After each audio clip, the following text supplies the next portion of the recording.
Fala galera, tudo bem?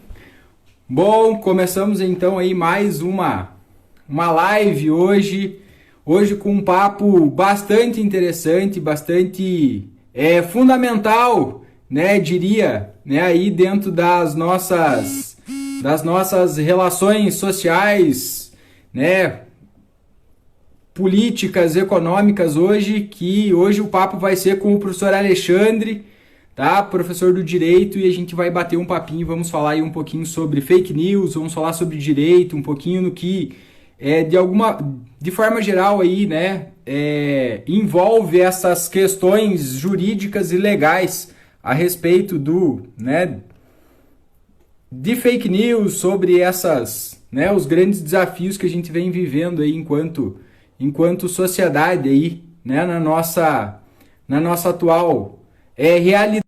Já mandei o convite, só esperar um minutinho ele entrar aí e a gente começa o papo.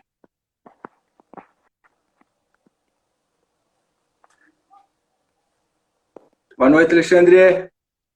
Boa noite, tá me ouvindo, Gilberto? Tô ouvindo, tô ouvindo. Legal. Tá bom meu áudio aí? Tá, tô ouvindo legal. Um pouquinho, um pouquinho baixo, mas tô ouvindo. Tá, deixa eu ver se a tecnologia também não me facilita muito aí, mas vamos lá. É, Tive, tive que faz adaptar parte, a gente vai se habituando. Legal, tive que adaptar meu suporte do celular, porque na verdade, eu não tô no computador, aí acabo ficando no celular e sem suporte aqui, e aí acabei ficando até meio sem luz. Se você me perdoe, eu acho que não sei se vocês estão até me vendo direito aí, porque tá meio no escuro. Mas vamos embora, como é que tá aí? Tá, não, tá tranquilo. Tá um pouquinho, realmente um pouquinho escuro, mas tá tranquilo, né? Acho que o importante é, né, o nosso papo aí sair um pouquinho, a gente trocar uma ideia aí. Assim a gente vai se adaptando, né? Agora há Legal, pouco, legal. né, essas questões, e não é só a gente que se adapta, né? Agora há pouco eu estava assistindo uma live da Djamila Ribeiro e o convidado dela não aparecia a imagem, né? E ela ficou sozinha na câmera e só aparecia o áudio da pessoa, né? E eles continuaram, fizeram um normal, né? Então, é a realidade que a gente tem, né? A gente vai se adaptando, né? A gente acaba vivendo de improviso nesses períodos aí, né, Giba? Então, aos nossos ouvintes, ou enfim, a quem futuramente vai assistir o vídeo aí, espero que aproveite ao menos o conteúdo, que eu acho que é a grande importância hoje do momento, né? Mais conteúdo e menos imagem, né? Isso, exatamente. Perfeito. Né? O vídeo é exatamente essa, né? O vídeo depois fica disponível, né, para mais tarde. Quem tiver interesse de assistir, depois vai estar no meu canal lá também. Então, acredito que vai ser de utilidade depois para bastante gente aí depois. Legal, Show de bola. agradeço, né? Agradeço a tua disponibilidade, tu topar trocar essa ideia, bater um papo aí a respeito de um tema que é hoje, né, Alexandre, fundamental aí dentro da nossa, infelizmente, né, dentro da nossa realidade, né? Giba, uma boa noite a todos, né? É, é, de extrema, eu digo assim, é uma grande satisfação, primeiro, né? Sempre estar junto em umas parcerias com o Giba, né? O Giba, na verdade, é nosso professor aqui no curso de Direito na Universidade Paranaense, né? É um parceiraço na área de Sociologia.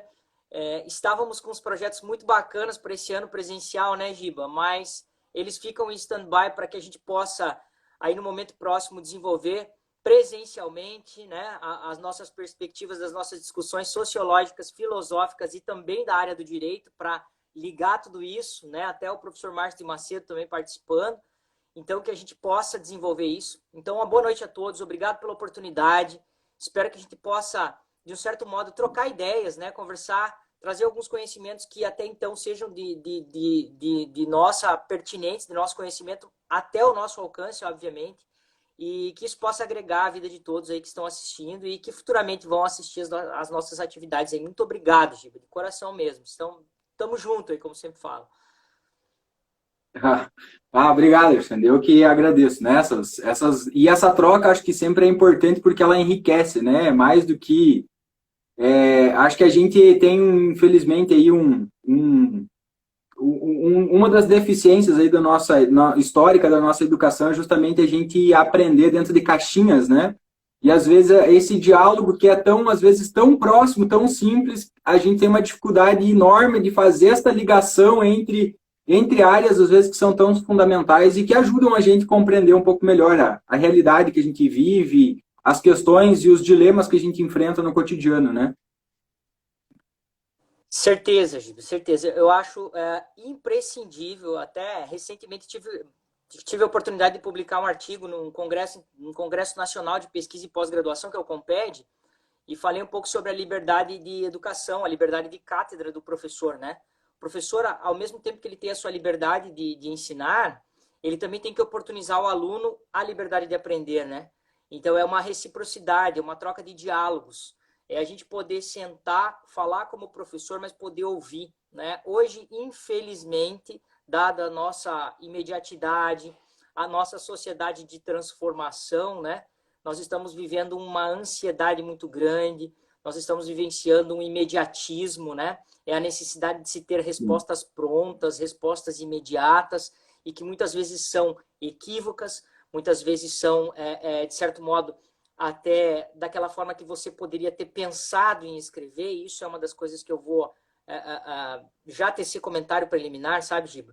Eu digo a todos, né? Quando eu passei com as minhas palestras de liberdade de expressão nas mídias sociais, era a temática que eu trabalhava nas escolas, eu dizia muito, olha, quando você for escrever algo para alguém, leia novamente. Se for um e-mail, faça uma leitura antes de enviar, né? Tome cuidado com as suas palavras, porque a expressão dita em e-mails, ela é interpretada por quem recebe essa mensagem de forma errônea muitas vezes, né? É aquele negócio, nossa, olha o que o cara escreveu, olha a informação que foi passada, pô, mas que mal educado que ele tá. Muitas vezes é a pessoa objetiva, né? Não é aquela pessoa que tem uma escrita muito longa para dizer uma mensagem, ele é objetivo, reto, né? E existem pessoas que são longas e fazem suas mensagens longas, mas é importante o que fazer? Sempre uma releitura, cuidar com os envios de mensagens, né? Cuidar com as trocas de ideias, né? Isso a gente fala em mídia, né? É o que a gente fala. A sociedade de informação hoje ela está muito numa proliferação muito grande de informações e a gente não filtra muitas vezes as informações, né?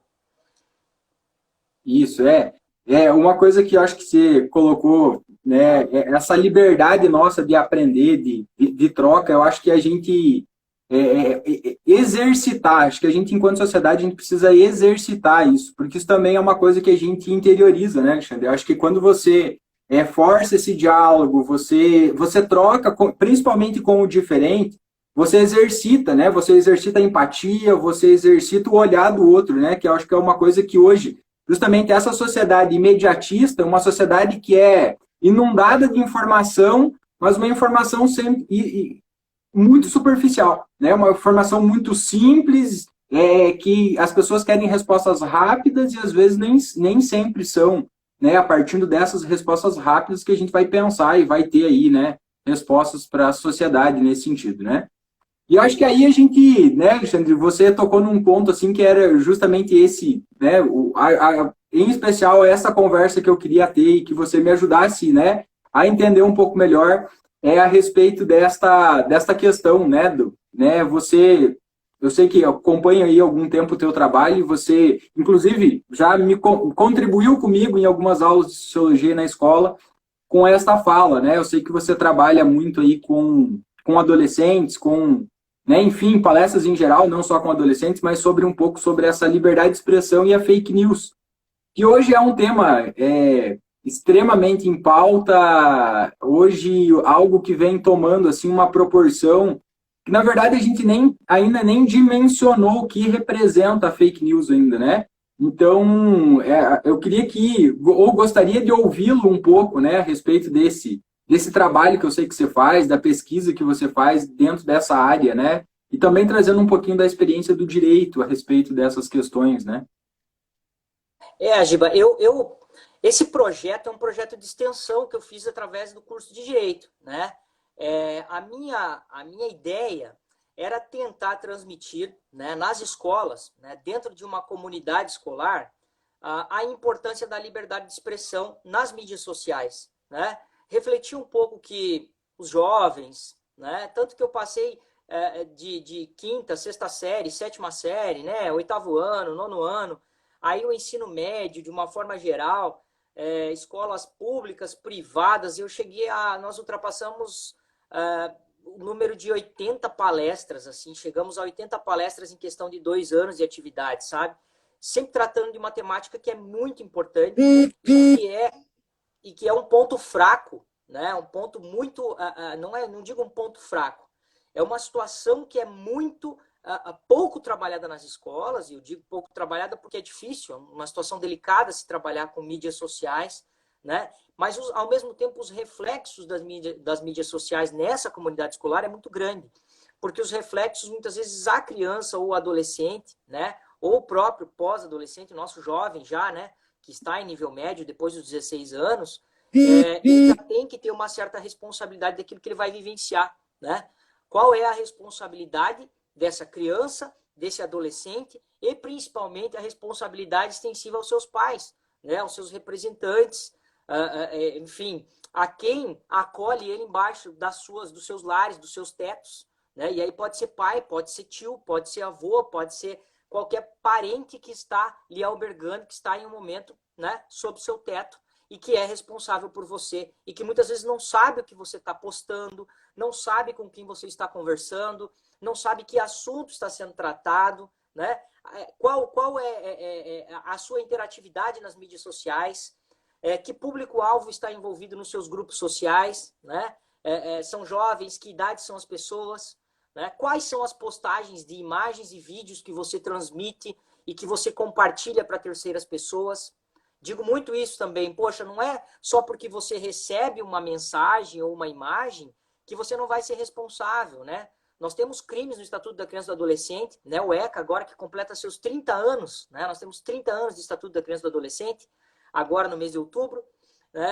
Ele deixa muito claro que basta armazenar imagens dentro do seu computador, dentro do seu smartphone, do seu, enfim, do seu tablet, que você já é responsável. Você não precisa encaminhar a ninguém. Você tendo ele armazenado dentro do seu computador, você já está praticando uma infração criminosa, sujeito à apuração de um crime específico, desde que, obviamente, seja investigado, né? Mas, enfim, você já de porte, enfim, de posse dessa imagem dentro do seu celular, dentro do seu computador, você já está sendo um sujeito que pode estar sendo investigado numa prática de um crime, né? Porque essa imagem pode estar contendo cenas, pode estar contendo imagens envolvendo crianças e adolescentes, né? Situações que envolvam cenas de exploração sexual ou algo congênero, algo similar, e que possa estar incidindo nisso. E aí a gente fala só de imagens, né? Mas hoje o grande problema das falsas notícias, né? A fake news que nós estamos aí agora como ponto da nossa temática e da nossa atividade, eu mesmo recebi na semana passada um absurdo de um colega de um grupo de WhatsApp, né? De uma pessoa madura, uma pessoa estudada, né? Um adulto, né? Que me transmitiu uma imagem de uma criança que tinha colocado que seria a pessoa que iniciou o fogo daquele supermercado, daquele incêndio daquele supermercado na cidade de Campo Grande. E ela teria sido o que havia culminado o início do incêndio. E ainda colocando uma frase embaixo, olha que absurdo isso, né? Sem ver a fonte disso, né? Esse vídeo se refere a isso mesmo? Para eu poder compartilhar para alguém? Para eu poder encaminhar isso a alguém?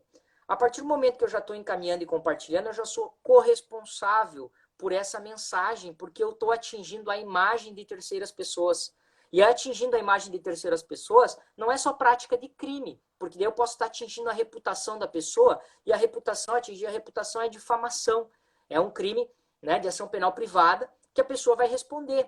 Né? Tem uma pena, obviamente, é uma pena que não é tão elevada que eu acho que deveria ser, né? Mas ela não é tão elevada, mas que gera consequência na esfera penal, mas também gera na cível, porque pode ser que essa pessoa, né, vá atingir a imagem dela para o resto da vida. Imagina uma criança, né, para o resto da sua vida sendo ceifada a sua imagem por uma mensagem da qual ela não foi responsável. E aí foi verificada essa imagem, era um vídeo de 2018, não era um vídeo agora recente.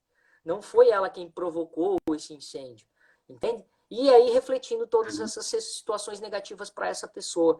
Então, aonde a gente vem destacar? Quem encaminha e quem compartilha é tão responsável quanto aquele que criou a fake news, uma imagem, uma fala, um problema vinculado a uma pandemia, da qual muitas vezes não é motivo de se provocar alarde e que as pessoas provocam, né? E isso gera o quê? Prática criminosa. Não somente quem cria, mas quem encaminha, quem compartilha, ou seja, quem propaga essas mensagens caracterizadas por falsas, contendo imagens, contendo informações, né? E isso é muito, muito sério, porque as fake news hoje elas estão envolvidas em várias esferas, né? Elas estão envolvidas na questão eleitoral, elas estão envolvidas em questões, principalmente no eleitoral, né, Giba? Que a gente fala agora, que é uma situação séria, da qual vai gerar muita responsabilidade a partir de agora com as questões eleitorais, né, que nós estamos agora nessa iminência. Sim. E aí, uma coisa também, assim, né, Alexandre, a gente pensar um pouco, acho que enquanto sociedade a gente está chegando num ponto de ter de refletir, de começar a pensar um pouquinho os impactos das redes sociais nas nossas vidas, né, enquanto sociedade. Hoje a gente está começando a colher, infelizmente, um fruto ruim, um lado negativo dessa capacidade das redes, óbvio que tem toda aí uma positividade que as redes trouxeram, aproximaram, possibilitaram a comunicação, facilitaram e muito, extraordinariamente a nossa vida, mas hoje ela vem provocando algumas questões assim delicadas, né? Vem provocando um efeito, vem mudando literalmente a nossa forma de pensar e agir, né? Porque não esses compartilhamentos dessas notícias falsas provocam um impacto assim, né? Você comentou da pandemia, né? Quantas pessoas foram atrás de remédios, foram atrás ou de notícias falsas, né, que vinha para você não pegar o coronavírus ou para você ficar imune, você tem que fazer tal coisa e isso às vezes acabou prejudicando saúde, prejudicando pessoas, né? Então, isso é uma coisa que eu sei que você já vinha trabalhando justamente, né? E se transformando numa arma, né? Infelizmente, se transformando numa arma.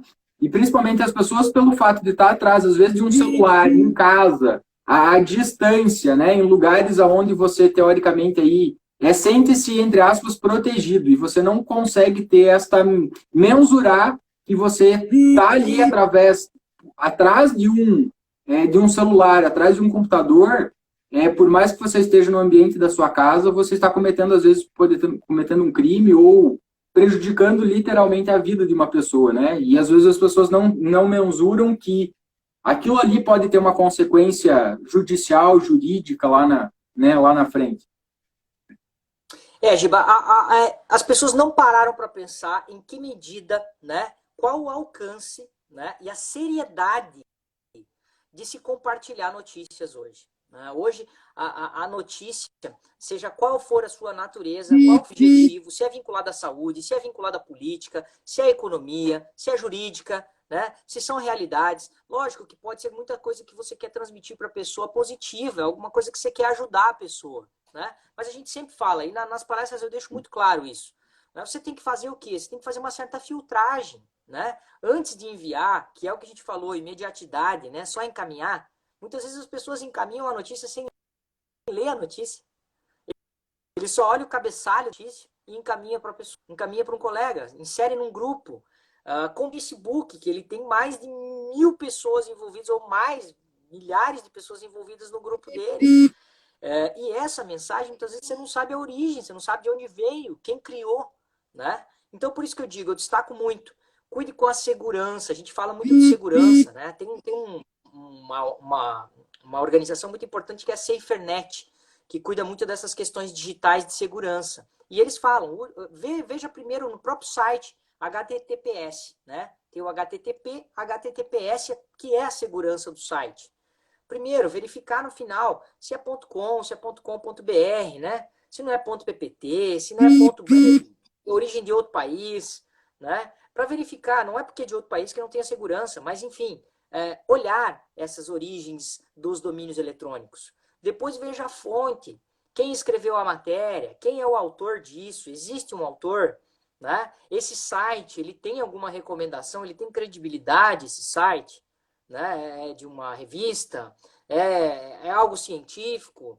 Por isso eu sempre falo para os nossos alunos, procurem, sempre quando for consultar algum assunto, sempre ponto PDF, né? Vá, busque o assunto numa consulta de um tribunal, para nós na área jurídica, né? Mas vai, por exemplo, numa faculdade, numa universidade específica, né? Numa universidade pública, numa privada, e clique esses filtros para tentar achar artigos sobre essas temáticas, né? Algo científico, né? Opinativo, nós estamos cansados de opiniões, né? O Facebook, o Instagram, o Twitter está cheio de opinião. Então, de opinião, o mundo está cheio. Isso, eu tenho um professor de pesquisa, que é o professor Edmilson, falo isso em público, porque ele é um excelente professor no doutorado. Ele fala, gente, de opinião, o mundo está cheio. Ninguém aguenta mais opinião sobre um determinado assunto. Eu preciso saber de onde, cientificamente, essa opinião vai agregar para o ser humano. Né? Se isso realmente vai trazer um conhecimento científico para a pessoa. Científico que eu digo, foi estudado, foi publicado algum artigo sobre isso. Qual é a importância disso para o ser humano? Se for importante, sim, compartilhe, encaminhe. Caso contrário, guarde para si ou até exclua da sua vida. Né? Isso é importante a gente falar, que esses critérios de filtragens. Olhe as fontes, olhem os autores, quem escreveu, se são autores de referências, se são colunistas de jornais, de revistas, de pessoas que formem opinião. Né? E aí sim, você começa a seguir, você começa a acompanhar, você começa a verificar. É o grande problema. A nossa realidade midiática hoje é muito rápida, né? Você precisa pesquisar, você vai e clica uma palavra-chave no Google, né? Não é bem assim, né? Para se consultar ou para se ter algo. Agora, se é uma informação que vai te agregar, perfeito, ótimo. Mas além de receber essa informação, consulte outras fontes para ver se isso é verdadeiro, né? Para ver se isso vai lhe trazer alguma positividade, você encaminhar isso para alguém. E se essa pessoa que vai receber, realmente ela vai agregar essa informação. Porque muitas vezes o silêncio é a melhor palavra. Isso. E é isso aí. E outra coisa que a gente precisa levar em consideração é que hoje esse mercado da fake news, ele está cada vez mais sofisticado, né? Ele está ficando cada vez mais desenvolvido, está se desenvolvendo uma tecnologia por trás disso, justamente porque se percebeu que isso pode induzir realmente o comportamento das pessoas, né? E isso é um processo que se desencadeou aí, talvez, com o desenvolvimento da indústria cultural, com essa indústria midiática, e hoje a internet se transformou numa arma, assim, extremamente poderosa.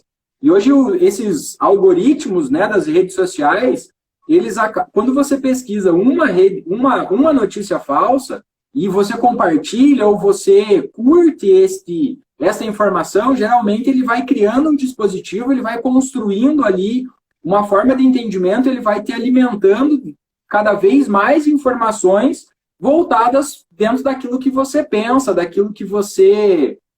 dentro daquele rol de informação. E você vai construindo uma bolha.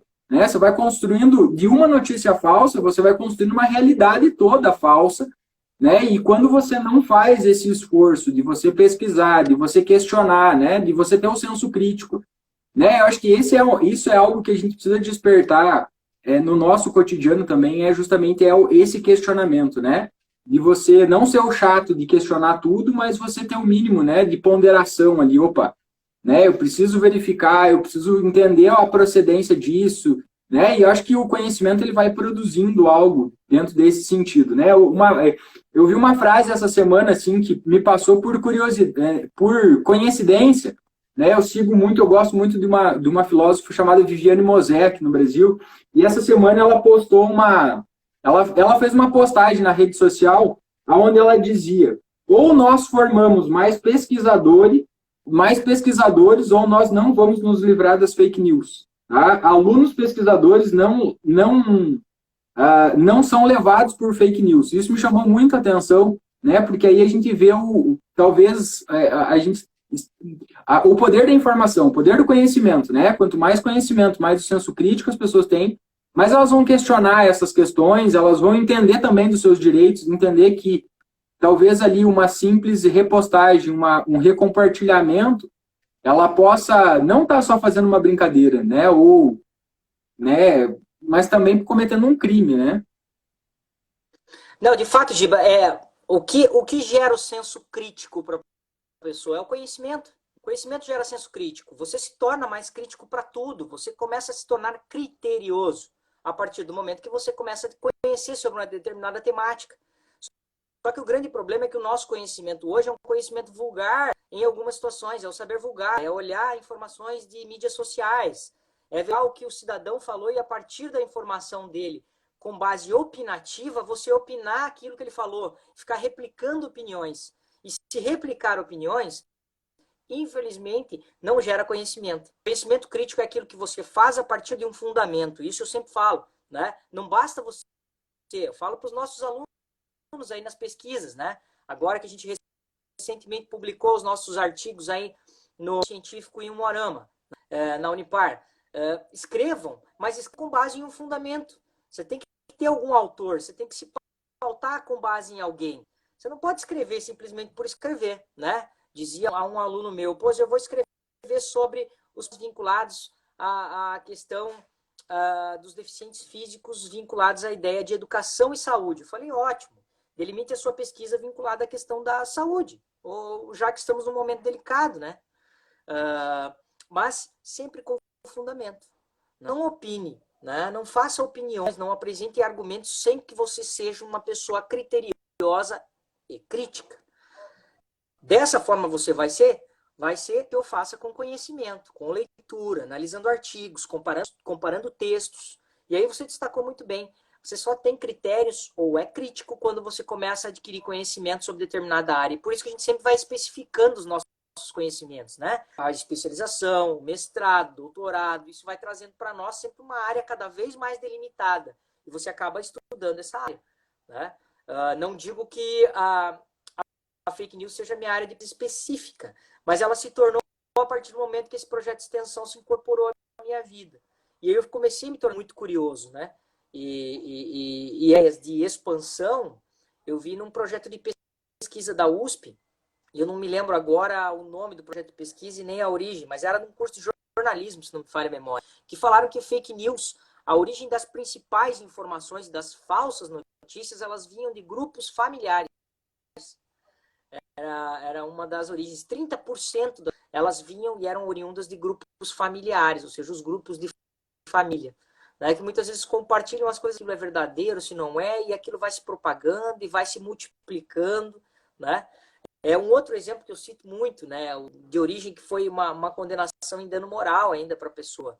A pessoa estava numa fila bancária, pagando uma conta respectiva num banco, e uma pessoa foi e registrou foto dela, e ao registrar a foto, pegou essa foto e inseriu dentro de um grupo, fotos dentro do grupo, né? E essas chacotas, obviamente, não ficam somente para o grupo. Esse é um grande problema das nossas fotos, os nossos comentários dentro dos grupos que supostamente a gente define que são privados, ou até mesmo a conversa do privado que falam, que não fica no privado, né? Elas vão se dissipando como sangue nas veias, e isso, infelizmente, vai chegando a alguém, e alguém muito próximo dessa pessoa que está sendo objeto de chacota, objeto de tiração de sarro, ou até de racismo, como aquela menina que estava vinculada a umas questões de cervejeiros, né, de cervejeiros, e ela foi objeto de injúria racial, né? Por quê? Porque as pessoas começaram a compartilhar questões de natureza racista vinculada a ela, né? E obviamente vão responder todos. Por quê? Porque isso estava dentro de um grupo. E isso é muito fácil para a polícia, em critério investigativo, de se descobrir quem são as pessoas que estão vinculadas naquele grupo, né? É uma situação muito delicada, e aí o racismo é um crime, a gente já sabe, né? Afiançável, né? Insuscetível de graça, anistia, e gera uma grande seriedade a título de aplicação de pena. Uhum.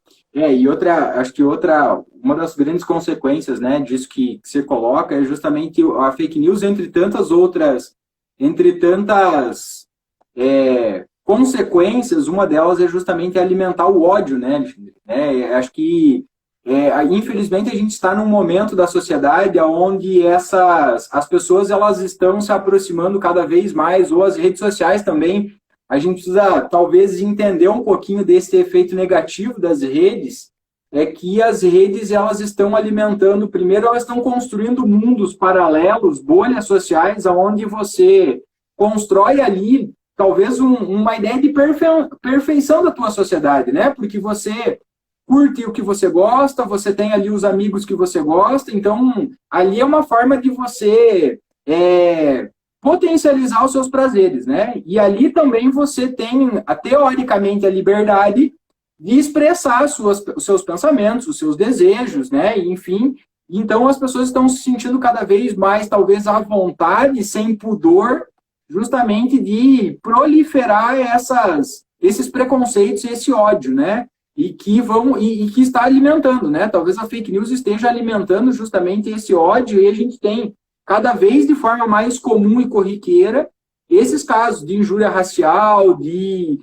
expressões de preconceito das mais diversas e das mais variadas formas através das redes sociais, porque ela está dando poder justamente por isso, né? Por essas questões. E aí, como você falou, às vezes você recebe algo lá, né? Ou você faz uma brincadeira dentro do teu grupo do WhatsApp, né? Uma brincadeira, às vezes, ali maldosa, mas aquilo ali, as pessoas têm a impressão, é só um grupo de amigos, né? Mas se um compartilhamento ali for para outro grupo, isso já virou, já está na rede, já está em todos os lugares, e aí você já perdeu o controle, né? E aí você pode estar literalmente destruindo algo, né? Tanto da vida material da pessoa, quanto da vida emocional, né? Que talvez aí que as pessoas talvez também não se liguem, porque coincidentemente ou não, né? Só claro que cabe uma série de outras discussões dentro disso, né, Alexandre? Mas as redes sociais se proliferaram aí a partir de 2011, 2012, né? E nessa última década, os índices de suicídio aumentaram 70%, né? Então, alguns especialistas, a galera da área da psicologia aí, também colocam como um dos elementos da nossa realidade social também, as redes sociais como um aumento também, né, de uma situação hoje de uma doença psicológica da sociedade, e talvez venha sendo alimentada por essas fake news, né, por esse ódio que essas notícias falsas alimentam, né, entre as pessoas, ou potencializam entre as pessoas, né?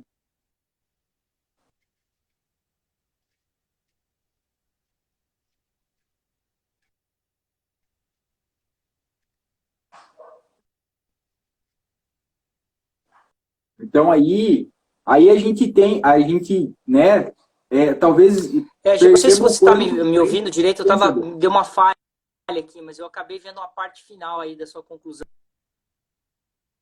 Agora acho que deu uma travada, infelizmente, ali, eles. Não, eu falava da questão de quanto a fake news ela vem potencializando o ódio, né, entre as pessoas, final né? aqui, a minha fala, ela... Não, exatamente. Essa questão do discurso de ódio, né, pura sociologia, né, Giba? Você é melhor do que eu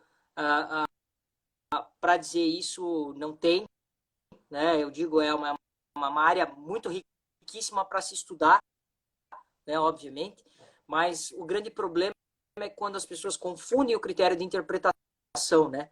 E isso a gente já vê um pouco sobre a hermenêutica, então estou estudando muito sobre isso, que é a teoria da interpretação. Tem que cuidar muito o sentido e o alcance da palavra, né? E aí quando você fala discurso de ódio para você estudar sobre isso, você consegue transformar muitas vezes a situação que é uma discussão ideológica numa discussão mesmo, né? Numa discussão que pode chegar muitas vezes até as vias das quais a gente não vai conseguir mensurar, como você mesmo destacou. O grande problema, convertem muito, as pessoas transformam, né? Fica totalmente desvirtuada a conversa e o discurso quando se trabalha com discurso de ódio. Né? Quando você busca tratar o assunto sobre uma forma de se falar, olha, hoje vamos conversar sobre determinada temática, né? Sobre a homofobia. Né? Se a gente for discutir sobre a homofobia, muitas vezes a gente vai chegar com algumas expressões e alguns termos que pode ser que não vão chegar as pessoas se tornarem confortáveis a receber essa informação. E aí pode provocar aos destinatários uma informação errônea ou que você foi pressão, né? Então, é por isso que eu falo, a gente tem que cuidar muito, né, quando a gente fala, seja qual for a área, né, mas a gente tem que lembrar que a Constituição Federal prevê para nós a liberdade de expressão, né? Nós temos a liberdade de expressão, a liberdade de pensamento, né? E lá a liberdade de expressão todos têm como direito constitucional, sendo proibido, sendo visto o anonimato. Né? Eu não posso ficar às escondidas, ou seja, eu cometi uma besteira nas mídias sociais e vai ver se está no privado. Não é bem assim, né? As pessoas têm que ser responsáveis por aqueles atos que cometerem, pelas suas falas. Assim como eu e o professor Giba temos que estar responsáveis por aquilo que nós estamos transmitindo a título de mensagem hoje. A nossa finalidade hoje é discutir um pouco sobre sociologia, fake news, um pouco dos direitos, ótimo. Mas a gente tem que passar uma mensagem positiva. Se transmitir uma mensagem negativa, nós somos responsáveis por aquilo que nós passamos, né, aos ouvintes e a terceiras pessoas. Né?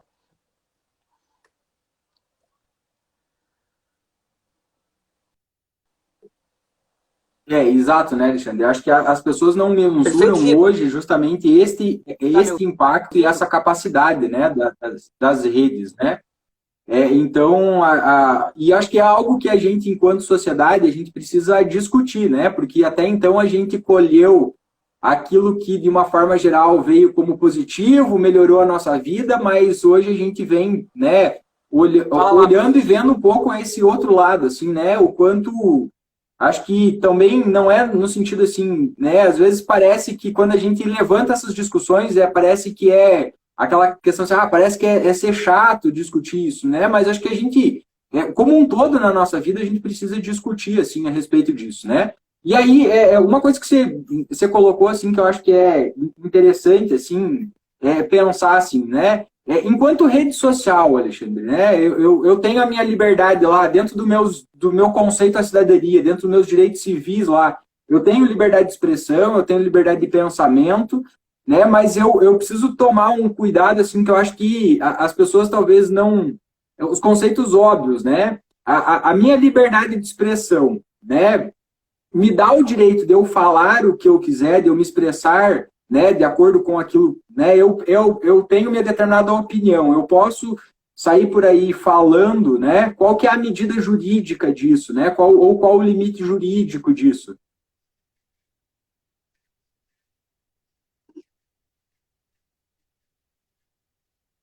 Você conseguiu me entender?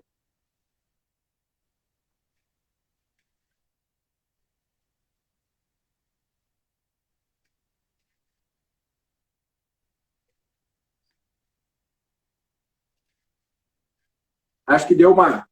Agora acho que travou, Alexandre. Não estou te ouvindo.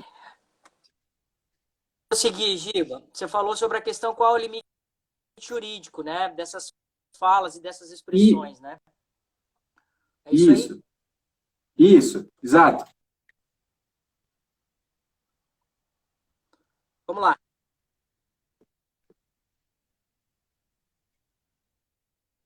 Tá. Você perguntou para mim sobre a questão dos limites jurídicos, né? Isso, exato. Tá me ouvindo? Tá travando Tá. um Minha pouco, fala tá Alexandre. saindo legal, Giba? Eu vi Tá uma situação congelando a imagem e tá congelando o áudio devagar agora. sobre a questão de limites, né?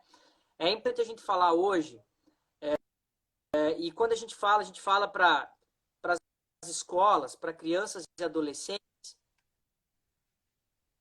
tá travando? Eu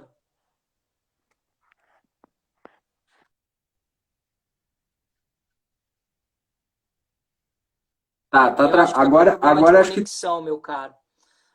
Mas vamos lá, vamos lá. tá. Agora tá saindo alguma coisa? Tá legal? Tá, agora estou te ouvindo. Assim, ó, Giba, né? Eu acho que a idade, né, pela fala, pela transmissão de fake news, por falsas notícias,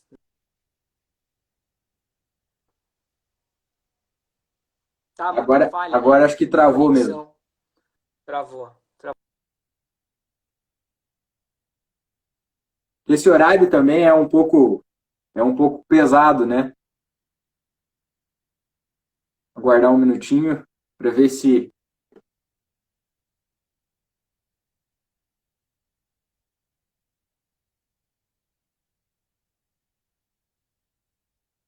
Assim o áudio.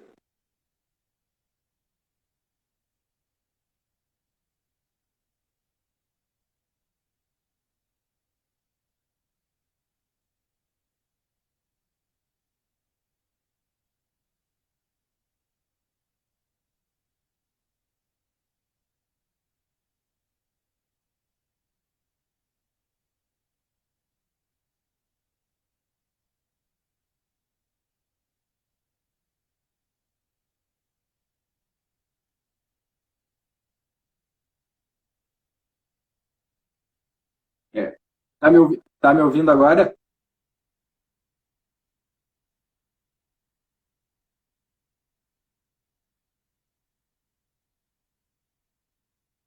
É, acabou caindo a conexão. Vou tentar fazer uma nova conexão com o Alexandre para a gente ver se consigo voltar, é, voltar para a conversa. Esperar ver se ele aceita o convite. Guardar um pouquinho aí.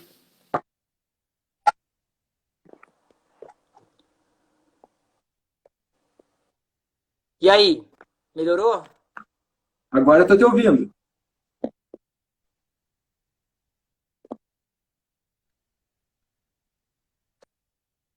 Tá conseguindo me ouvir? É, tá travando mesmo. Tá, a imagem tá congelada, Alexandre. Né? Acho que e a tua voz Ela tá vindo falha um pouco, Giba. Você sabe atrasado. que tá travando muito? Mas tá saindo a minha voz direito ou não? Ela tá cortando. Ela tá vindo em partes. Bom, eu vou falando aos poucos e você vai me dizendo, ó, tá indo mais ou menos, não tá? Agora eu tô ouvindo. Tá. Então assim, ó, Giba, a gente falava um pouco sobre os limites e a responsabilidade, né, com relação ao uso das mídias. E quando a gente fala de responsabilidade, a gente tem que pensar sobre a responsabilidade na esfera desde a responsabilidade do estatuto e da criança e do adolescente, quando a gente fala da responsabilidade do ato infracional, né? Essa responsabilidade do ato infracional é a responsabilidade que crianças e adolescentes vão sentir na pele essa responsabilidade por práticas de atos infracionais em mídias sociais, como, por exemplo, compartilhar imagens, compartilhar fotos, né, das quais contenham, por exemplo, cenas de exploração sexual entre crianças e adolescentes. Guardar imagens, né? Crianças e adolescentes podem praticar crime? Praticam, mas não vão responder pelos seus crimes, mas respondem por atos infracionais. E os atos infracionais estão às suas responsabilidades, né, no Estatuto da Criança e do Adolescente, que pode ser até a possibilidade dessa pessoa ficar recolhida em estabelecimento educacional, né, até 3 anos de responsabilidade, ficar até 3 anos recolhido, como última medida, né, por exemplo, se comete um homicídio. Mas existem outras medidas, né, das quais existem essas consequências. Mas além disso, a gente pode falar, poxa, é um menino ou uma menina que tem acima de 18 anos. E aí a responsabilidade a gente vai pensar sobre a esfera criminal e sobre a esfera civil. Né? E a responsabilidade criminal e civil pode ser, por exemplo, por alguns crimes. E aí os crimes mais específicos que a gente fala em mídias sociais, a gente fala em calúnia, a gente fala em injúria, a gente fala em difamação, né? Você injuriar, você significa diretamente atribuir uma ofensa à pessoa, né? Chamar o cara de ladrão, né? Diretamente, né? Ofender diretamente a pessoa, isso é injúria. A difamação foi o que eu falava para vocês antes, é a questão da reputação da pessoa, ofender o professor, ofender um profissional, ofender o cidadão com relação ao crédito, ou seja, chamar de mal pagador. Isso envolve reputação da pessoa, o abalo do crédito, do nome dela. Isso é difamação. E a calúnia é você atribuir um fato criminoso à pessoa que não é verdadeiro. Né? E aí você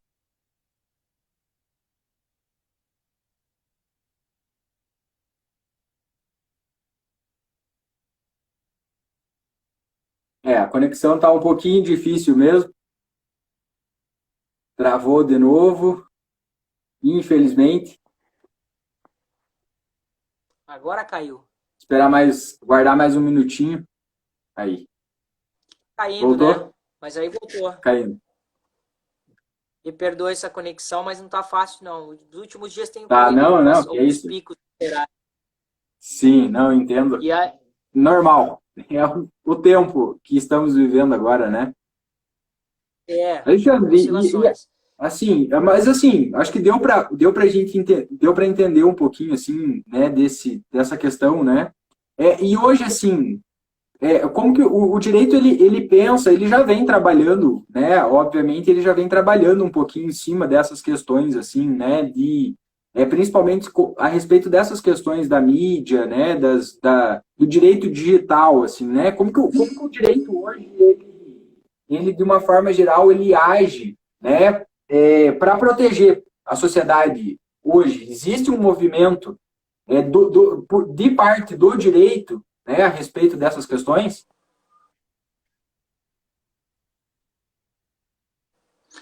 Giba, assim, a questão do direito é muito difícil você adaptar a legislação à transformação social, né? Nós temos um Código Penal, por exemplo, que é de 1940. E existem reformas legislativas que vão se adequando, mas, por exemplo, nós não temos as questões dos crimes digitais, né? Nós temos a adequação, por exemplo, do estelionato virtual.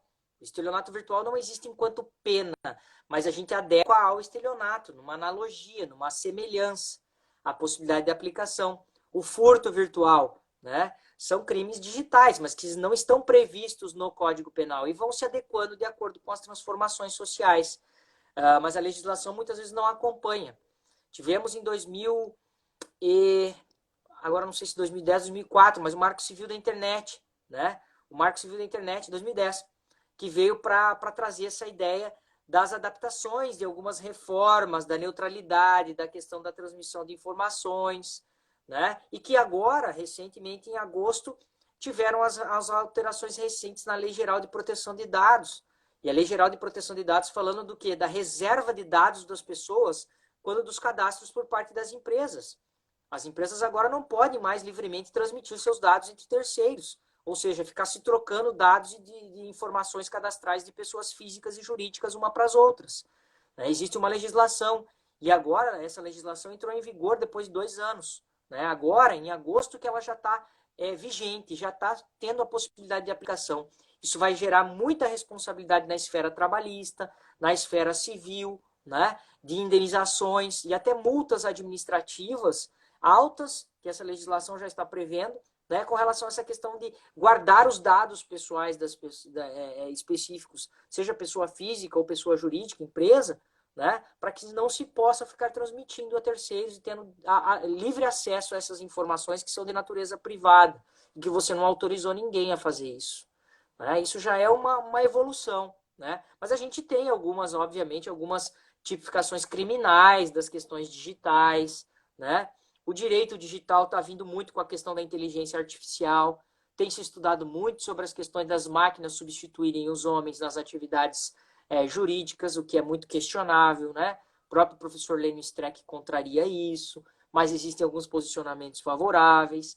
Então, assim, não é um estudo que eu tenho feito específico, mas tem se avançado muito sobre isso, mas sob um critério de legislação, nós ainda estamos muito retrógrados para falar, olha, está ocorrendo atualizações de acordo com as transformações sociais, paulatinamente a gente vê uma modificação muito retrógrada, de minha parte, a meu ver, né? Porque ela deveria se adaptar de uma forma mais concreta. Mas o grande problema é que as transformações na área da sociedade de informação são rápidas demais, né? Elas se multiplicam e aí a legislação não consegue acompanhar. E isso é um grande problema. E aí vem o judiciário para tentar ajudar no ativismo judicial e tentar muitas vezes intervir nas decisões judiciais para, obviamente, auxiliar nessas questões que a legislação fica aquém dessas situações para se resolver casos concretos. E aí acho que a gente entra também, a gente pode, né, vou fazer uma analogia também, acho que a gente pode até entender um pouco por que a gente tem um crescimento tão grande, né, dessas notícias falsas, assim, porque também não há, uma coisa que eu acho que eu acho muito interessante sempre pensar a sociedade é justamente essa noção da impunidade, né? O quanto é grave a noção da impunidade na sociedade, né? Muito mais do que você ter toda uma estrutura social ali, você tem que mostrar para as pessoas, tem que ficar claro para as pessoas o quanto, né, existem as regras sociais, em qualquer momento histórico, em qualquer sociedade existem as regras, existe também o pagamento sobre a penalidade dessas regras, né? Então, quando você tem uma sociedade que não pune os indivíduos quando eles cometem delitos, né, referente a essas regras, sejam qual dimensão for, mesmo que sejam punições simples, mas elas precisam acontecer justamente para criar esta ordem, né, para criar, né, o funcionamento. Então, dentro das redes sociais, o que talvez a gente poderia fazer, assim, ter uma conclusão é que justamente o fato de as pessoas têm a impressão de que eu posso fazer o que eu quiser, eu posso falar o que eu quiser, da forma que eu quiser e eu não sou punido, eu não preciso arcar com essas questões, né? E as redes sociais e a tecnologia ela avançou indiscutivelmente assim de uma forma assustadora na última década, por exemplo, né? E hoje basicamente toda a nossa vida está ligado ou às redes sociais ou o nosso trabalho, inclusive, né? Tanto é que eu acho muito interessante que como professor de história, todo mundo me pergunta, né? Como que vai ser a próxima guerra, né? Se existisse uma guerra hoje, como que seria a Terceira Guerra Mundial? E a Terceira Guerra Mundial, as pessoas não vão se mexer, porque o próximo grande conflito que a gente vai ser digital, né? Você vai agir, vai cortar a internet ou vai mexer nos computadores e você vai interferir no funcionamento completo de outra realidade, né? Então, acho que quando a gente, né, acho que essas adaptações, acho que a gente, enquanto sociedade, acho que a gente erra, né, de não se adaptar de forma mais precisa às mudanças, né? Eu acho muito legal, Giba. Eu vou abrir um parênteses aqui quando você falou da questão vinculada ao invisível, né? A nossa próxima guerra. A gente tem eu acho que não sei se vocês enxergam aqui, Sociedade de Risco, Ulrich Beck. É uma obra muito bacana, Sociedade de Risco, rumo a uma outra modernidade, Ulrich Beck. É um livro extremamente vinculado ao quê? Os nossos riscos estão vinculados com aquilo que a gente produz, né? A gente realiza uma determinada produtividade e essa produtividade que está provocando um risco. Ou seja, quem é responsável pelos riscos e o aumento deles? Nós mesmos, né? E vai chegar uma oportunidade que nós não vamos mais enxergar esses riscos. E a nossa terceira guerra mundial é o quê? É a situação invisível, é o que nós estamos vivenciando agora. E aí eu vou também recomendar para a galera aí alguns outros livros, né? Um deles é A Sociedade da Transparência, tá? Byung-Chul Han, tá? Sociedade da Transparência, é um livrinho, eles são umas cadernetinhas, uns livrinhos laranjadinhos, né? Então tem A Sociedade da Transparência, No Enxame, Perspectivas do Digital e Sociedade do Cansaço, tá? O Byung-Chul Han, né, obviamente um chinês que estudou na Alemanha, né, ele trabalha muito com a questão da sociedade de informação e ele trabalha muito com a questão das mídias digitais. Reflete muito o quê? A ideia de que as pessoas essa ideia do no enxame significa as mídias sociais, elas se comunicam, elas se multiplicam as informações, mas é uma informação pobre. E essa informação pobre, ela se dispersa. Ao mesmo tempo que ela enche algo a título de informação, ela se dispersa. Ela é muito rápida, né? Ou seja, vou propagar uma informação, uma notícia falsa, essa notícia falsa se dissemina e ela some ao mesmo tempo de uma hora para outra. Não vou dizer que ela some no sentido de não se propagar. Ela some no sentido, olha, amanhã a gente não fala mais de uma outra notícia, ela se dissemina. Então, o que ele está querendo dizer em uma dessas atividades no enxame, na perspectiva do mundo digital? Nós estamos vivendo um enxame de informações e que esse enxame vai se dissipando e vai se perdendo, né, nessa sociedade da informação e vai enfraquecendo toda a perspectiva da nossa ideologia, do nosso pensamento. E já a Sociedade de Risco do Ulrich Beck, ele destaca muito essa questão da evolução, obviamente vinculada à sustentabilidade, né? A gente traz um pouco do ambiental, né? Ele já escrevia na época dos problemas vinculados à ideia de Chernobyl, né? Enfim, a destruição em massa que Chernobyl provocou, vinculada ao invisível. O invisível destruiu, né? De forma maciça e eliminou pessoas de forma maciça. E hoje nós estamos vivenciando uma destruição do invisível de forma maciça vinculada à pandemia. Então, o que já se falava nos anos 80, nós estamos refletindo agora na saúde. O invisível está dizimando pessoas, né? E isso eu tenho por mim, a título de ideologia, como já uma terceira guerra mundial na invisibilidade, né? É uma coisa que eu vou deixar uma dica aqui também, Alexandre. Eu não sei se você já chegou a ver, mas a Netflix lançou um documentário agora, há poucos dias, O Dilema das Redes, que trata um pouquinho sobre as redes sociais, né? E uma coisa que eu achei muito interessante é que eu anotei aqui enquanto assistia, né, algumas questões, né? E eles começam o documentário falando o quanto essas ferramentas do mundo digital eles provocaram um desequilíbrio nas nossas relações sociais, né? Justamente como você coloca, né? Esse invisível, né? Qual que é o impacto disso, né? E tem um determinado momento, né, do documentário, a tua fala me fez lembrar, né, num determinado momento, um dos atores ali que está, né, falando, ele questiona, né, como que nós, talvez a gente esteja vivendo naquela realidade do Matrix, né, do filme Matrix, que tratava uma realidade distópica, né, mas como despertar do Matrix se às vezes nós nem se damos conta de que nós estamos inseridos nela, né? Porque as pessoas criaram dentro dessa dinâmica das redes sociais, uma realidade, né, completamente distorcida, né, voltada dentro dessa, né, sem perceber, né? Infelizmente o Alexandre caiu, né, mas acho que não vai dar tempo dele voltar, porque a gente está estourando. Deixa eu ver aqui. Deixa eu ver se ele vai voltar. Acho que vai dar tempo só para um tchau ainda. Aguardando aí.